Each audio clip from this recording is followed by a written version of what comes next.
Hey guys, what's going on? It's your boy, the Mad Kaigan. Up here today, I thought I'd do a bit of a, well, I wouldn't really call this a review as such. This is 5 reasons why I'm really enjoying The Crew 2. So first of all, The Crew 2 is a open world racing game from Ubisoft, available on the PlayStation 4 and Xbox One and PC. And I'm going to start by saying that I don't really play a lot of racing games. As a kid, I loved racing games. I loved cars and racing games.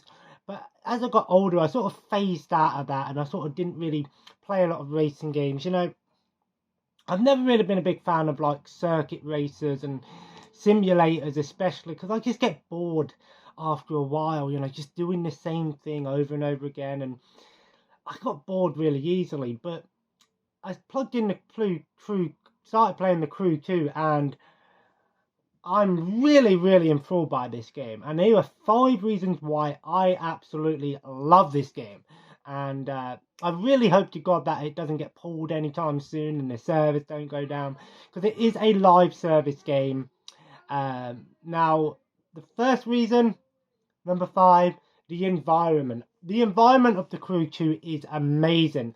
The world is set in the US, so the map is just one huge map of the USA.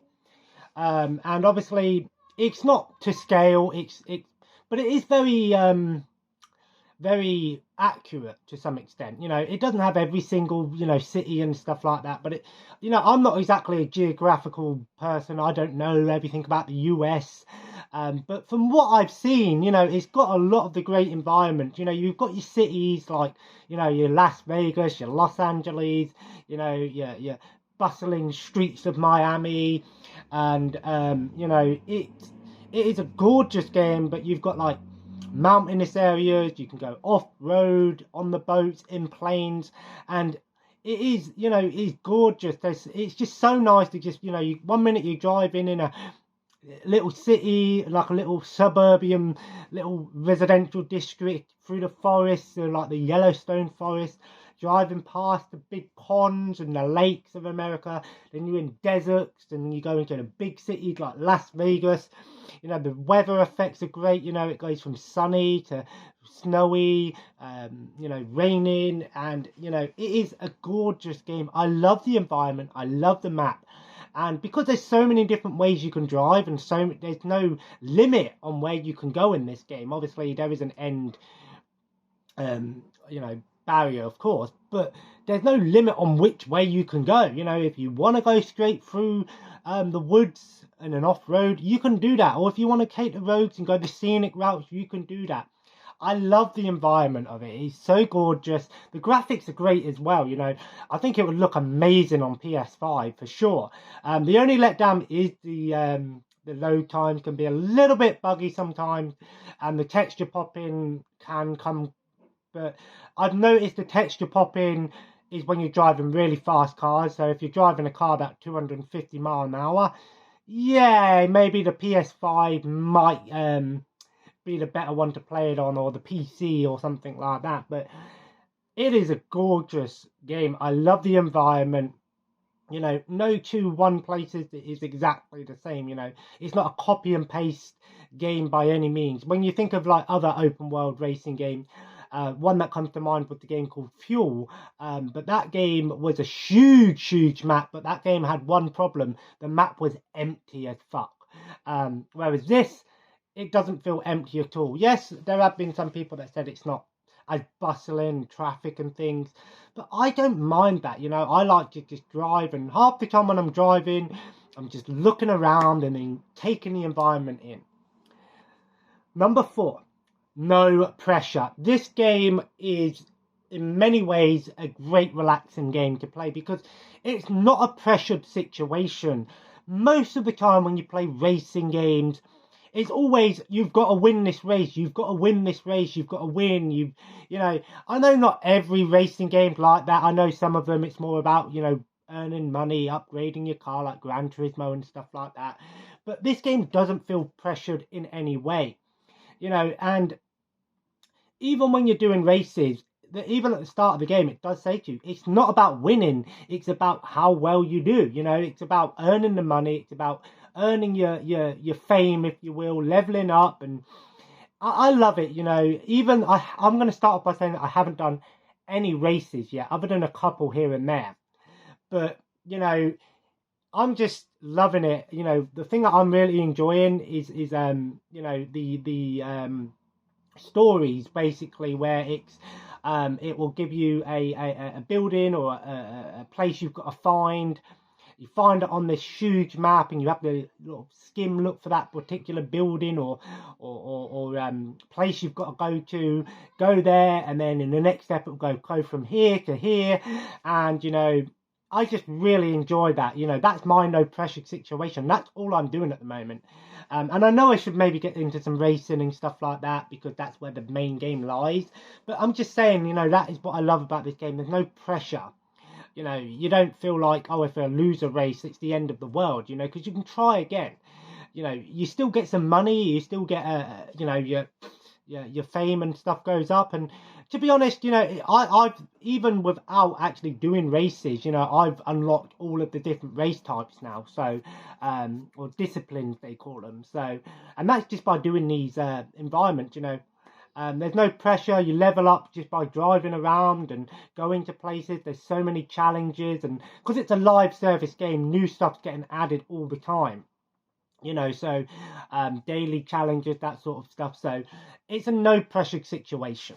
Now, maybe when I get into some of the harder races further down the line, maybe the pressure will come, but it eases you into it. You know, it starts off nice and sort of easy, and it is, you know, you don't feel pressured. You know, some racing games, it starts off quite easy, gets harder as time goes on, but then it just gets hard too fast. This, not really. The third thing that I love about this game is the vehicles. This game has over 500, I think at the moment, 558 vehicles. Now I say vehicles because it's not just cars. Yes, there are plenty of cars in the game, of course, you know, everything from your Mitsubishi Lancer to your Formula 1 type cars. You've got off-road cars, rally cars, dune buggies, trucks, vans, bikes, both off-road and on-road bikes, motocross and, you know, Harley Davidsons. You've got boats, you've got planes, you've got helicopters. I love it, man. I love games where they don't focus on just one type of vehicle. And, you know, and that brings me into my second point, which I'll talk about in a sec. But I just love the different types of cars. Each car feels unique, and the customization as well is great. It's not overwhelming. It uses a similar thing that you probably can do in Forza Horizon and stuff like that. In fact, the game is very similar to Forza Horizon, but I think I prefer it than playing Forza Horizon, because Forza Horizon just focuses on cars and vans and things, ground vehicles, whereas this, you know, and one thing that I love, you can just switch between them at any time. You know, you can have your favorite car or ground vehicle, boat and plane. You know, you could be driving through the city, and the next thing you know, you're like, screw it, I want to go through the mountains, I'm going to fly over them, you know, or I'm going to go through the rivers and through the sea. And you know, I absolutely love it. You know, each car feels unique. It gives you a very simplified way of understanding the cars.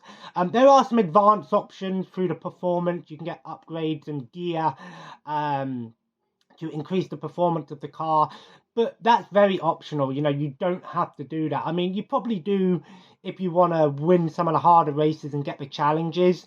Maybe, yeah, form your car. But if you're not an expert in like stats and how cars work and things like that, you know, like Gran Turismo, for example, you don't feel too bad, because, you know, just put a bit of gear on it and you'll notice a difference.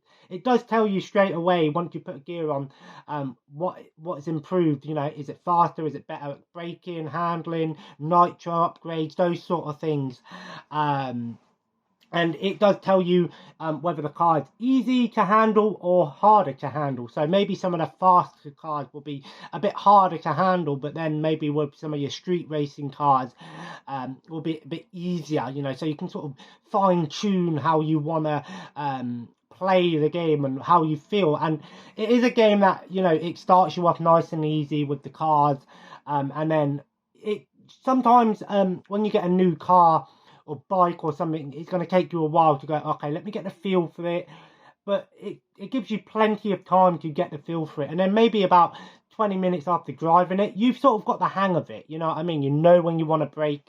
One thing that I've started using is a really fast car that's nearly getting 285 mile an hour. And I've noticed that just braking isn't going to stop in me in time. I have to hold the handbrake and the brake at the same time to stop. You know, whereas if I'm driving a slower car, I can sort of manage how to handle it. And I really like it. And there's plenty of customization options, both, you know, performance-wise and you know, visually customizations. You know, you can add parts to your car, get different liveries. You know, you can customize your own ones, make your own designs, which is great, similar to Forza Horizon. Or you can just download what other people have done, again, being a live service, community creations, that sort of thing. And you know, you can customize the interior of the car, but then you get vanity as well, which is unique items, like specialized, like smoke or nitro streams or underglows or horns or something like that. You know, that make your car look more futuristic and more like an in-game car. You know what I mean? And I love that. You know, it's not as in-depth as, say, like Need for Speed might be with its customization, but there is enough there to easily understand. You know, my second favorite thing about this game is the actual different types of car races. You know, like I said, we've got different vehicles, but there's so many different types. So there's 4 main types of races in the game. You've got off-road, street racing, professional racing, and freestyle. So each of them are split into 4 different types of events within them. So off-road, you've got Rally Raid, which is like having to go from checkpoint to checkpoint, like off-road. You've got, I believe, Rally Cross, which is the circuit rally. You've got monster trucks. No, sorry. You've got motocross, sorry, for the off-road. You know, motocross, the motorbikes. And you've also got hovercraft. Yeah, hovercraft. That is crazy, right? And then in your street racing, you've got your standard street racing, you know, driving through streets. And what I love about this, it's very arcadey as well. Just thought I'd let you know. The controls feel somewhat arcadey, but also some simulated controls. A nice fine tune of both, you know, not one more than the other. But it is arcadey in the sense of it. You know, your car's not going to blow up or anything like that. When you crash, your car might show some damage, but then it will heal over time, essentially. And it's got lots of jumps and things like that, you know. And then you've got drift racing, drag racing, and then hypercar, which I believe is like your supercars, you know, your Lamborghinis and things like that. And then you've got your professional circuit racing, which I believe is air races, so like plane races, boat racing, a touring car, and they call it Alpha GP, which is essentially Formula 1, essentially.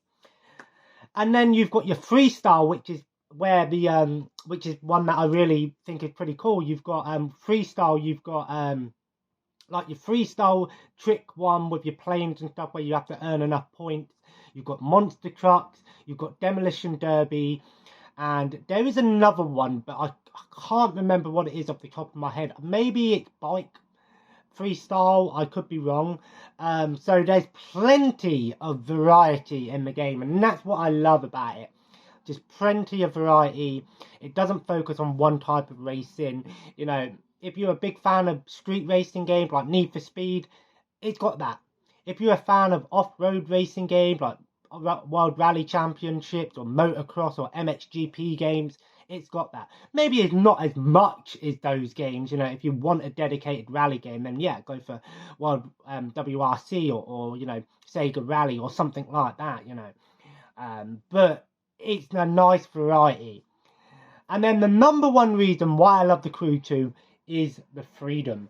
The game does not punish you for playing in any particular way. You can play the game how you want and how you feel like playing it. If you just want to explore, you can do that. And you earn points by just exploring. Yeah, you earn upgrades, you earn money, you earn leveling up just by driving, like doing stunts and near misses, super fast speed and that. You know, you can do that. If you want to go to all of these different places and try and find little Easter eggs, you can do that. If you want to, you know, try and get the best high scores and get the best ground speeds and drifts to show off your scores, to try and beat other people's scores, you can do that. Or if you just want to go in and do all of the different events and become the top player, you can do that. I think the game does have an end game. Essentially, I think what you've got to do, you've got to win at least every single event. And then you do a race against the rival or the top rival, and then you beat them, and then you beat them, you get their car, for example, and then you go on to do the final one. But because it's always adding new stuff, there's loads of new events being added all the time, and I think it's just a great sense of freedom. You know, you don't ever feel like you've got to do one thing. You know, I'm just focusing on doing these stories, you know, going from point A to point B, and I'm really enjoying that. But, you know, if I feel like, you know what, I actually fancy doing a bit of bike racing today, let's do that. Why not? You know, if I want to do some boat racing, I can do that.